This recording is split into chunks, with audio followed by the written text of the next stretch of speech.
Hey, it's Justin from Serra Acura, and I just had somebody walk in the other day that had actually, their car had told them that the battery in the remote needed replaced, and this is the style remote they had. So I'm going to walk you through how to replace the battery in this remote, and then I'm also going to show you how to use the key and how to use the remote when the battery is no longer working. So let's get after it.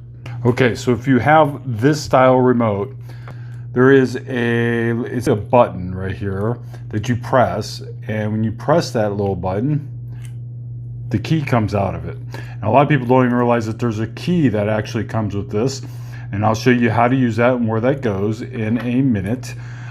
Over here you see this little slot here, and that's where you can actually stick the key and actually give it a little twist.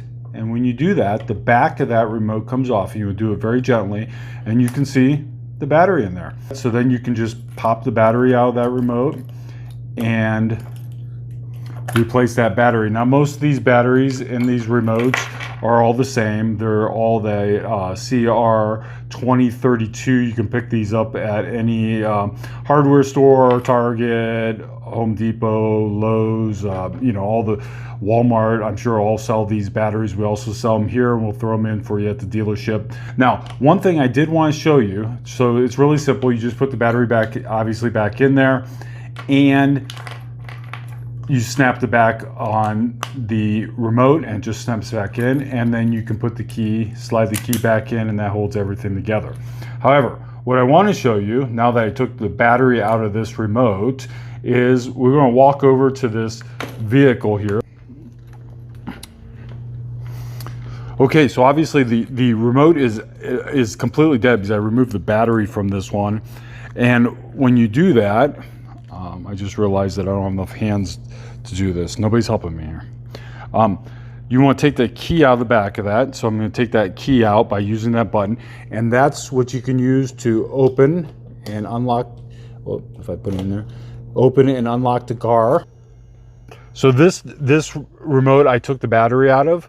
So now how's the car going to recognize this remote? So if you take the end of the remote, this end here, and put it up against the start button, it will recognize that remote.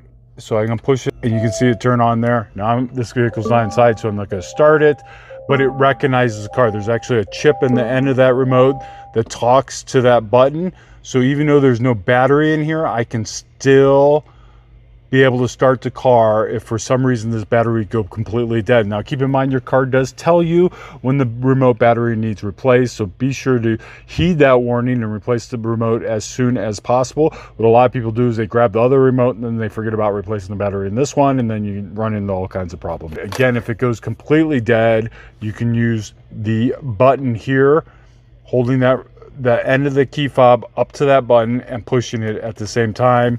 Will allow you to start your car when the battery is completely dead in that remote. So now I'm going to stick the battery back in this before I forget to do that. And to see that again, I can show you that here, and there's the battery. So we're going to take that battery and put it back in this remote. I took the key out of the remote by pushing the little button. I'm going to stick it in the little slot here on the bottom and twist it. Put that battery back into that remote, snap the cover back on it the correct way, and then slide the key back in there. And there you have it. That's all it takes to replace the battery in the remote. Very simple. If you have one of the older style remotes, same process. There's a little button there. You can remove the key the same way. The only little tip I'll give you with the older side remotes is make sure that the buttons are facing down when you remove the back cover, because those remotes split in half and the buttons will go flying everywhere if you are not careful. Not the end of the world, but it does take a little bit of finagling to get those buttons back in there if they do that. The newer style remotes are a little bit easier, a little bit more customer friendly. So hopefully that helped you out. Now you know a little bit more about your car, and we'll see you in the next video. Thanks so much for watching.